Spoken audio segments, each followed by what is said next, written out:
Susirgo buhalterė. Rugsėjo 1 dieną gavome žinią iš savo mylimos kolegės, kad jinai reanimacijoje, įsivaizduojate, ir štai jau antra savaitė baigėsi, kaip jinai yra ant biuletenio, prieš tai jinai 2 savaites atostogavo. Ir kodėl aš darau šitą žinutę ir kam? Tai šita žinutė yra skirta verslininkam, tiems, kurių apskaitą tvarko VBK, vienos bobos kontora.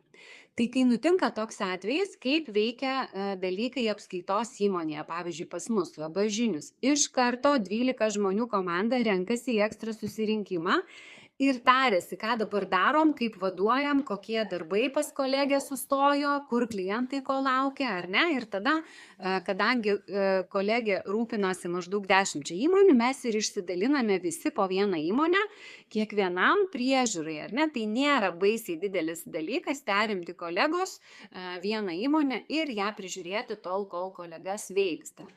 Tai klientai gavo laišką, kad laba diena, jūsų buhalterė serga, tad šiuo metu laikinai jūsų įmonės apskaita ir visais reikalais rūpinsis kita buhalterė, tokia ir tokia, kontaktai tokie, bendraukite, siųskite duomenis, kaip ir siuntėte, jums niekas nesikeičia, mes esame atsakinga organizacija ir pasirūpinsime jūsų apskaitą taip, kaip priklauso pagal visus įstatymus laiku ir kokybiškai.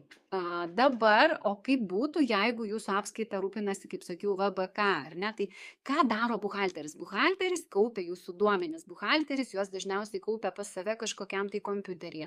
Klausimas, kas tam kompiuteryje jam prižiūri tos duomenis. O jeigu žmogus bus ligoninėje dar mėnesį, o jeigu 2 mėnesius, o jeigu visai negrįš iš tos ligoninės, ar ne, į sanatoriją iškeliaus, kas bus su jūsų įmonės apskaita tada? Va čia paklauskite savęs, ar jūsų sprendimas ten, kur jūs tvarkote savo buhalterinę apskaitą, yra tikrai pats užtikrinčiausias, nes vadovas yra atsakingas už duomenis, už ataskaitų pateikimą laiku, o ne konkretus buhalteris žmogus. Tai buhalteris yra atsakingas, bet jeigu jisai serga, tai atsakingas yra vadovas.